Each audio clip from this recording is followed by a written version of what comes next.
Goeiemôre geliefdes en welkom weer eens by die Afrikaanse Evangeliese Kerk in Ierland. Geliefdes, vanoggend wil ek met julle gesels oor geestelike terugslag. Geestelike terugslag en ons skrifgedeelte vanoggend is die 4de hoofstuk van die boek Esra. Esra hoofstuk 4. Maar voordat ons dan na die woord toe gaan, kom ons maak net eers die oë toe. Hemelse Vader, wat 'n voorreg om vanoggend weer in diepe dankbaarheid na U te kan kom. Here, om te weet dat U vir ons nog 'n dag gegee het, 'n dag waar ons U kan dien, 'n dag waar ons van U kan leer, en nog 'n dag waar ons U naam bekend kan maak. Here, en ek wil vra dat U elkeen wat vanoggend luister weer eens op 'n besonderse manier sal seën, Here, deur ore oop te maak om te hoor, verstande om te verstaan wat U vir ons sê, en ook harte oop te maak om die boodskap te bewaar en in hulle lewens toe te pas. Here, en ek wil vir U vra dat U my ook weer eens sal aanraak, raak my lippe aan, Here, sodat dit U is wat deur my spreek, en dit nie ek is nie. In Jesus naam, amen. Geliefdes, 'n man met die naam Chuck Swindoll, miskien ken julle hom, verskoon tog, het 'n boek getiteld 3 Steps Forward, 2 Steps Back, met ander woorde 3 stappe vooruit en 2 stappe terug geskryf. En daardie titel pas baie goed by Esra hoofstuk 4. Want God het die hart van die heidense koning Kores aangewakker om 'n bevel uit te reik vir die Jode om na hulle land terug te keer en sy tempel te herbou. Hoera, 1 stap vorentoe. 50.000 Jode het gereageer deur hulle lewens in Babylon prys te gee en die lang gevaarlike trek terug na die land te maak. 2 stappe vorentoe. Hulle het die altaar herbou in Jerusalem bymekaar gekom, die hittefees gevier en die fondament vir die nuwe tempel gelê. 3 stappe vorentoe. En toe slaan die vyand toe en die werk aan die tempel stop. 1 stap terug. Die werk het vir 16 lang jare gestaak. 2 stappe terug. Maar hulle was steeds in die land. 1 stap vooruit. Maar daar was geen sentrum vir aanbidding in Jerusalem nie. Die mense geïntimideer deur hulle vyande het hulle in 'n roetine van lewe gevestig wat sonder tempelaanbidding klaar gekom het, totdat God die profete Haggai en Sagaria aangehits het, wat die herbou van die tempel weer in die gang gekry het. Dit sal ons sien volgende week in hoofstuk 5.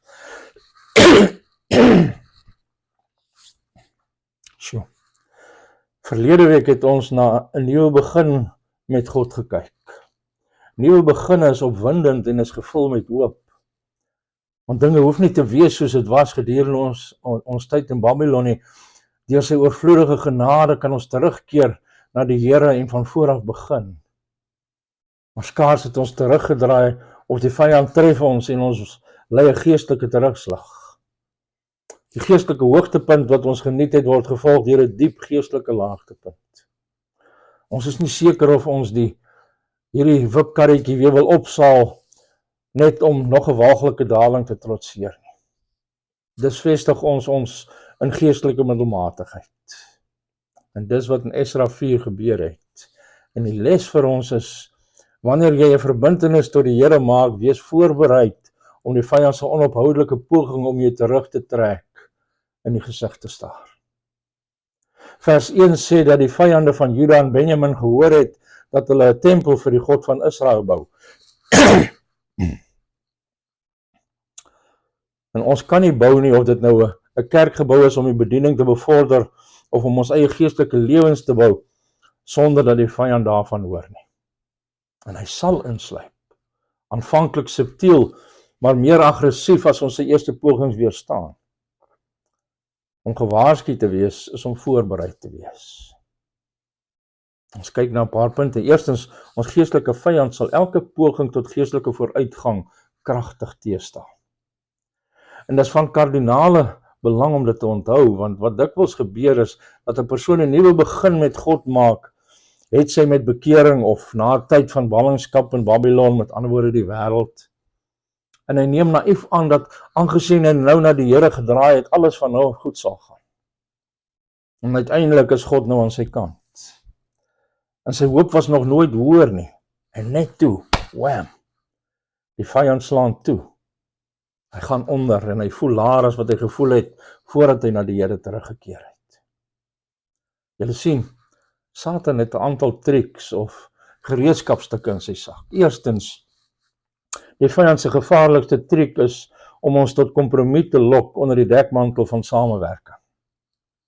Sien, hulle eerste plan was, soos ons in vers 2 sien, laat ons saam met julle bou, want net soos julle soek ons julle God en aan hom offer ons van die dae van Esarhaddon af, die koning van Assirië wat ons hierheen laat optrek het. En as daardie dag soos ons dag was, het Serubabel en Yeshua waarskynlik nie 'n waglys gehad van diegene wat wil help, maar nie kon nie omdat daar so baie werkers was nie. Daar kom 'n paar plaaslike inwoners wat aanbied om saam met hulle te werk. So dit kon 'n brug van uitreik gewees het om verhoudings te bou terwyl hulle saamgewerk het. En dit was 'n geleentheid om vriende met julle bure te maak. En in die lig daarvan tref hulle antwoord ons in die gesig soos 'n nat lap. In vers 3 sê hulle, dit sal nie gaan dat julle saam met ons huis vir ons God bou nie, maar ons alleen sal vir die Here, die God van Israel, dit bou soos koning Kores, die koning van Persië beveel het. Ja, hoe onbeskof kan jy wees? Dis mos nie 'n manier om vriende te wen nie. Maar hulle was reg. Om uit te vind hoekom hulle reg is, moet jy 2 Konings 17 vers 24 tot 41 verstaan. Hierdie mense is uit Babylon en sy omliggende gebiede na die noordelike koninkryk gebring na die val daarvan in 722 voor Christus. En aan die begin van hulle verblyf daar het hulle die Here nie gevrees nie. En uit leeu's gestuur wat sommige van hulle doodgemaak het. En hulle het aangeneem dat hulle probleme voortspruit uit die feit dat hulle nie die gebruik van die God van die land geken het nie. En daarom het hulle 'n priester uit Israel ingeroep wat hulle van die Here geleer het. En hulle het begin om aan die Here te offer, maar hulle het ook aangehou om hulle eie gode uit Babylon te aanbid. En ons sien dit vandag nog gebeur, die Hindoes byvoorbeeld, dieselfde. Maar soos 2 Konings 17 vers 41 dit opsom, so het hierdie nasies dan die Here gevrees en hulle gesneede beelde gedien, ook hulle kinders en hulle kindskinders doen soos hulle vaders gedoen het, tot vandag toe. Sien, die probleem van hierdie mense wat die voorvaders van die Nuwe Testamentiese Samaritane was wat hulle noem sinkretisme. Hulle het valse godsdienste vermeng met die aanbidding van die een ware God. Hulle het God by hulle pantheon gevoeg, maar hulle het nooit hulle afgode laat vaar nie. As hulle saam met die teruggekeerde ballinge gewerk het, dan sou die Here se volk in geestelike kompromie verval het en afgoderry met die aanbidding van God vermeng het. En die gevaar van die aantrekkingskrag van hierdie vyande was dat hulle woorde nie absolute leuns was nie. Hulle was gedeeltelik waar, want hulle het God aanbid en aan hom geoffer.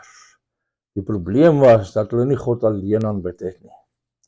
Sommige van hierdie teruggekeerde oorblyfsel kon Serubabel en Yeshua daarvan beskuldig het dat hulle te hard op hierdie manne was. Hulle kon gesê het, hulle glo in God net soos ons. Waarom maak julle nie vrede met hulle en laat hulle saam met ons werk nie? En die antwoord is om dieselfde rede dat julle nie water drink wat net 'n bietjie besoedel is nie.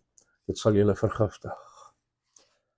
En daar is vandag groot druk om die evangelie in die gedrang te bring, deur saam met diegene te skakel wat beweer dat hulle dit glo, maar wat dinge daarby voeg wat die genade van God heeltemal vernietig. Die Rooms-Katolieke Kerk glo dat Jesus God is en dat hy aan die kruis gesterf het om ons van ons sondes te red.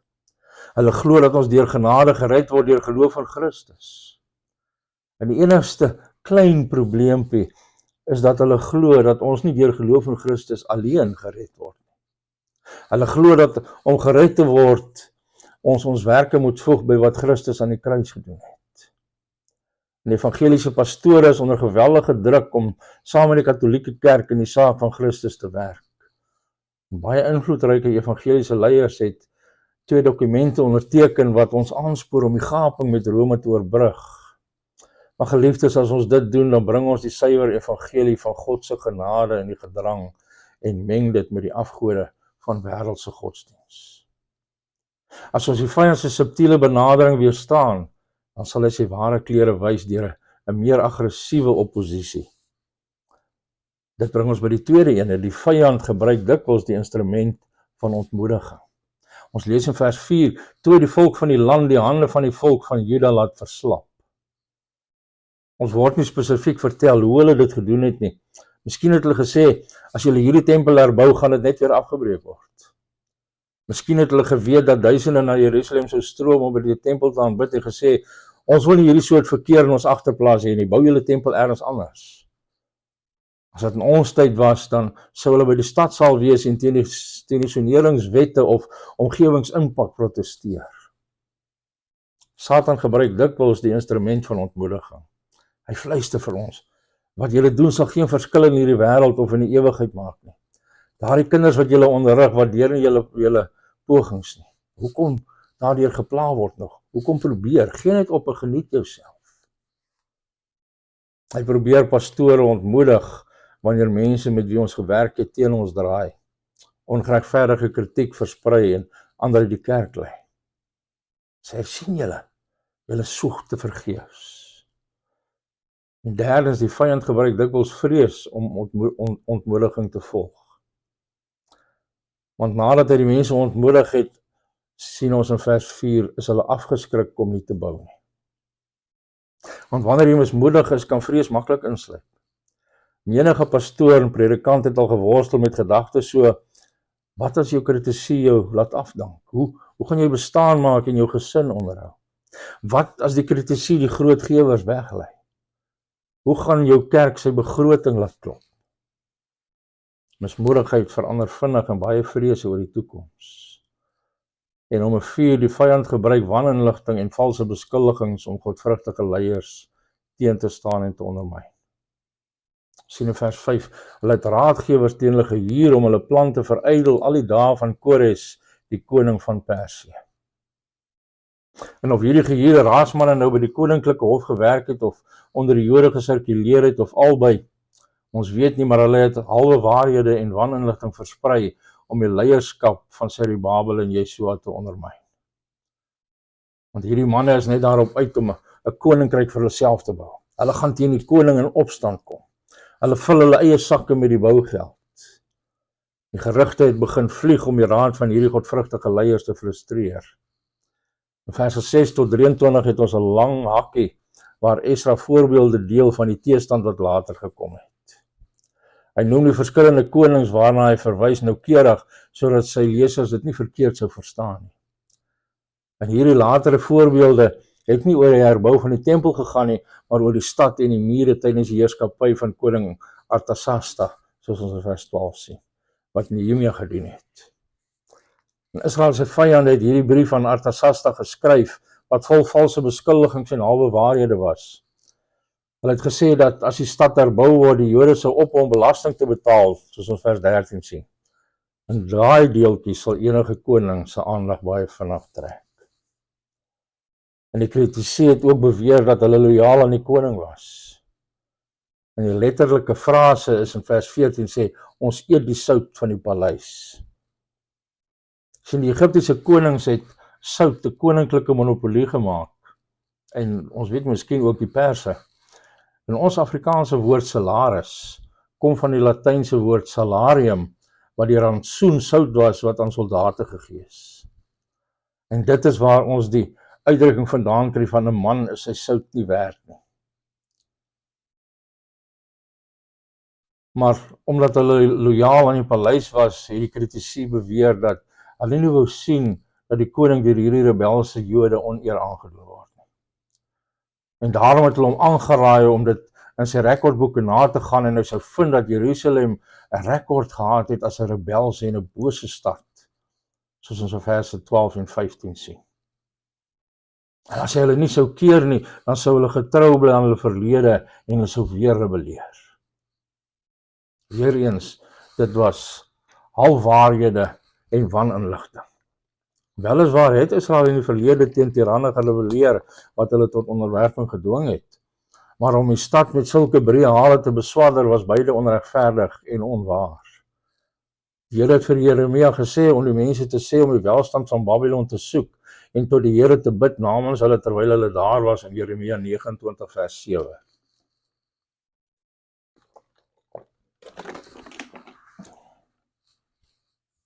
Daar word hier geen melding daarvan gemaak nie. Want Satan gebruik dieselfde triek om God se dienaars vandag nog te beswadder. Hy neem 'n gedeeltelike waarheid en hy verf dit met breë hale om 'n man van God ekstreem of onstabiel te laat lyk. Indien nodig sal die vyand koalisies vorm om die godvrugtiges deur blote mag van getalle te oorweldig. Geleerdes dink dat vers 7 'n brief kan wees waarvan ons nie 'n goeie kopie het nie, terwyl die volgende verse 'n ander brief beskryf wat aangehaal word. Maar in beide gevalle het die briewe van verskeie partye gekom wat teen die Jode saamgespan het. En die plan agter sulke taktieke is om te impliseer almal is teen hierdie mense. Want kyk net na die name en verskillende agtergronde.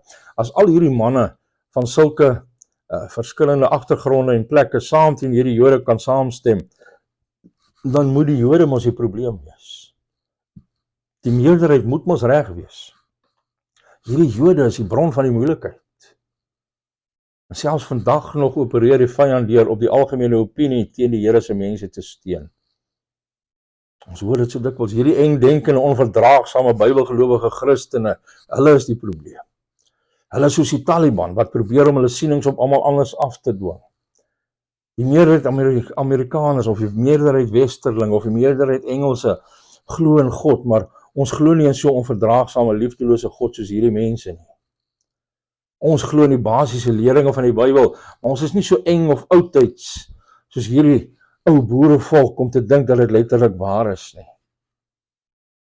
Dus beweer hulle dat hulle in God glo, maar hulle ondersteun die voortplantingsregte, wat beteken dat babas doodgemaak moet of mag word, en om diversiteit te vier, wat beteken dat homoseksualiteit bevorder moet word. En soms sal die vyand regeringsedikte en pure geweld gebruik om ons geestelike vooruitgang te blokkeer. En ons sien dit vandag wêreldwyd gebeur, in sogenaamde Christenlande, in Suid-Afrika, in Engeland, in Amerika, in Ierland. En koning Artasasta het 'n bevel uitgevaardig om die werk te stop en hy het voorsienig bygevoeg, totdat deur my bevel gegee sal word in vers 21. So gelukkig is daardie bevel uitgevaardig, nadat Nehemia taktvol die koning se toestemming gevra het om terug te keer en die mure van Jerusalem te herbou. Maar by hierdie geleentheid met die koning se bevel in die hand, het Israel se vyande vinnig gegaan en die Jode met wapengeweld gestuit, soos ons in vers 23 sien. En dan vers 24 gaan dan weer kronologies terug na vers 5 toe, nie na vers 23 nie. En die gevolg van die teenkanting was dat die werk aan God se huis vir 16 jaar gestaak is. En tog werk die vyand vandag deur regeringskanale en geregtelike sake om wette in te stel wat die Christendom teestaan en om Christene te verbied om te leef soos God wil hê ons moet leef. Ons het nou egskeidingswette sonder skuld wat die lewenslange verbintenis van die huwelik ondermyn en paartjies in staat stel om enige rede te skei. Wette beskerm moeders teen die doodmaak van ongewenste kinders tot op die punt van geboorte. En dit is nou al onwettig om jou kind te slaan. Jy kan van kindermishandeling aangekla word, jy kan tronk toe gaan. En die laaste taktiek van Satan is, die vyand gee nie moed op in sy teenkanting teen ons geestelike vooruitgang. In verse 6 tot 23 beskryf gebeure wat tot 80 jaar na die gebeure van verse 1 tot 5 en vers 24 plaasgevind het.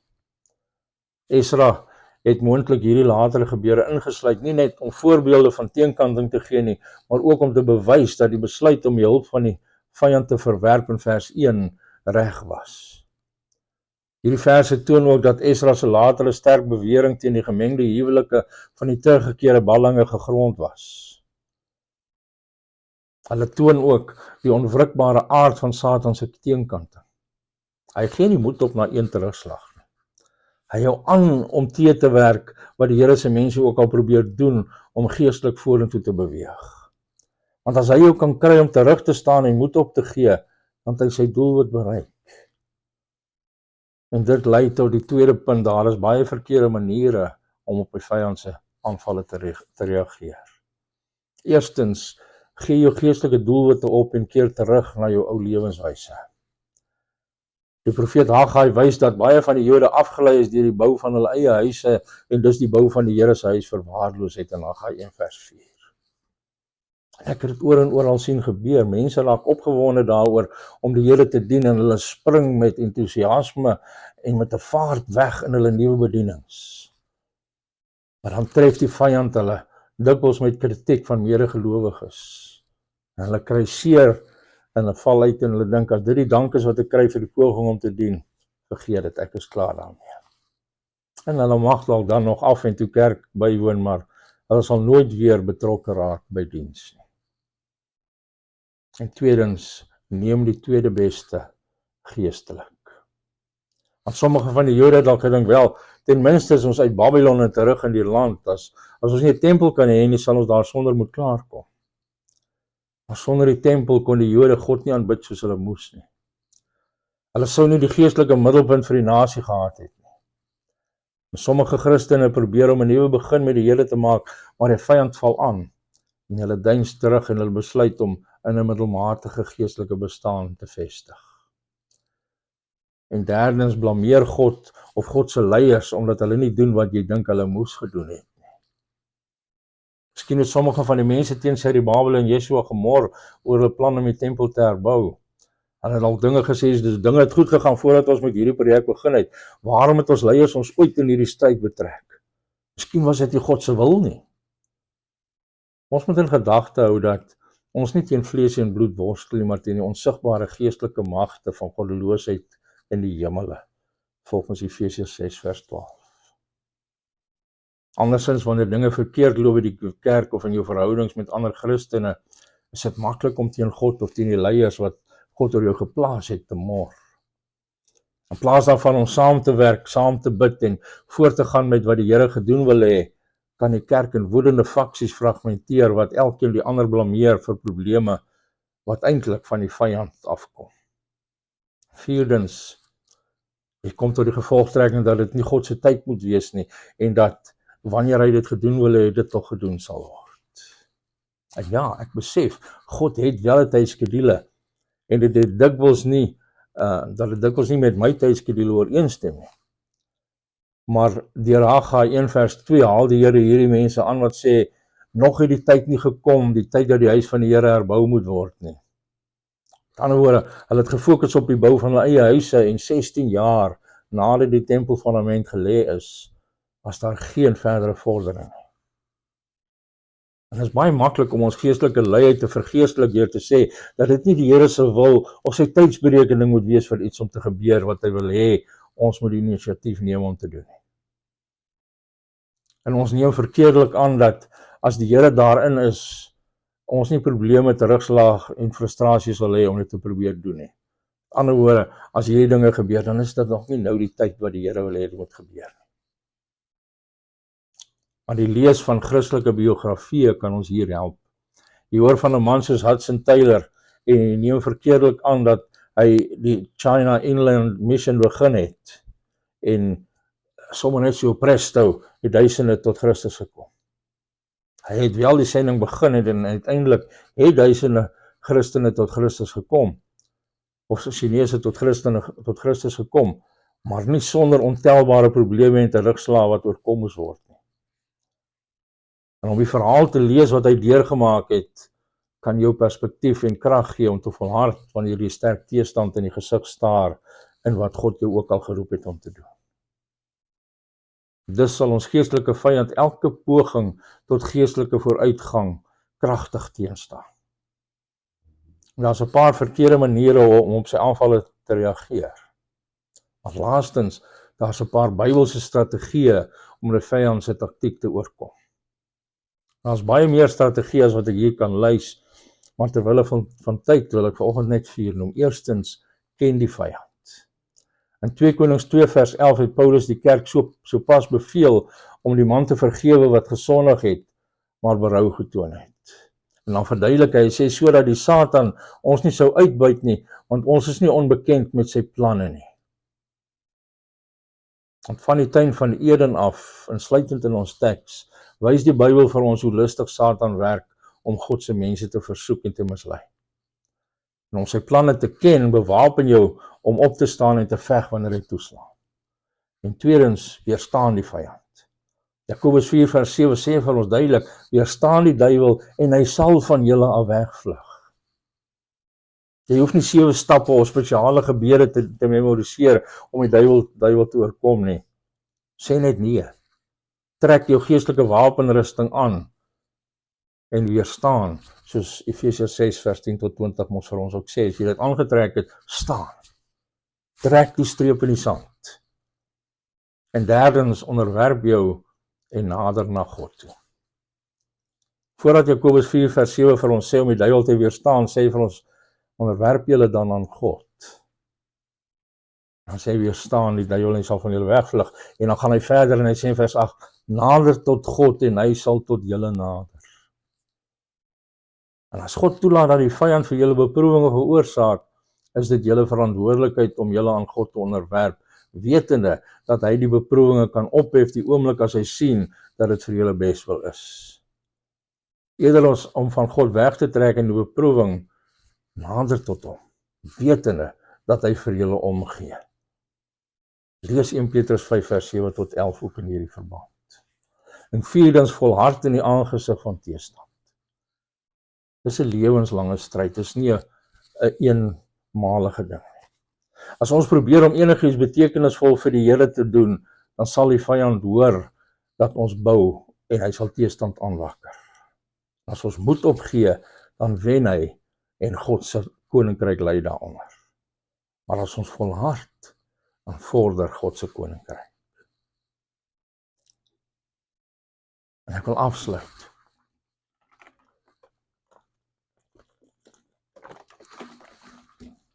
Toe hy 7 jaar oud was, is sy gesin uit hulle huis gedwing en moes hy werk om hulle te help onderhou. Toe hy 9 was, is sy ma oorlede. Op 22 het hy sy werk as 'n winkelklerk verloor. Hy wou graag regskool toe gaan, maar hy het nie die opleiding gehad nie. En op 23 het hy skuld gemaak om 'n vennoot in 'n klein winkel te word. Op 26 is sy sakevernoot oorlede, wat hom 'n groot skuld agtergelaat het, wat jare geneem het om terug te betaal. Op 28, nadat hy 4 jaar lank 'n meisie die hof gemaak het, het hy haar gevra om met hom te trou. En sy het nee gesê. Op 37, met sy 3de probeerslag, is hy tot die Kongres verkies in Amerika, maar 2 jaar later het hy misluk om herkies te word. Op 41 is sy 4-jarige seun oorlede. Op 45 het hy vir die Senaat gestaan en hy het verloor. Op 47 het hy as visie-presidentskandidaat gestaan en misluk. Op 49 het hy weer vir die Senaat gestaan en weer verloor. Op 51 is hy tot president van die Verenigde State verkies. En baie mense beskou hierdie man, Abraham Lincoln, as die grootste leier wat Amerika nog ooit gehad het. Lincoln het talle terugslae in sy persoonlike lewe en loopbaan beleef, maar hy het volhard en uiteindelik geslaag. En jy sal talle terugslae beleef as jy jouself aan die Here toewy en probeer om hom te volg. Wees voorbereid vir die vyand se aanvalle. Ken sy manier van optree. Jy moenie moet opgee nie. Amen. Kom ons maak hier oop. Hemelse Vader, baie dankie vir hierdie wonderlike boodskap wat ons waarsku teen geestelike teëstand. Wat ons waarsku en vir ons verduidelik hoe die vyand te werk gaan om ons teë te staan en die feit dat hy ons sal teëstaan wanneer ons enige iets geestelik doen of probeer bou. Here, help ons om dit te herken, help ons om nie moedeloos te word nie, help ons om nie toe te gee nie, help ons om net te volhard, om hom teë te staan en hy sal van ons wegvlug. Help ons om tot U te nader. In Jesus naam. Amen. Geliefdes, baie dankie dat julle saam geluister het.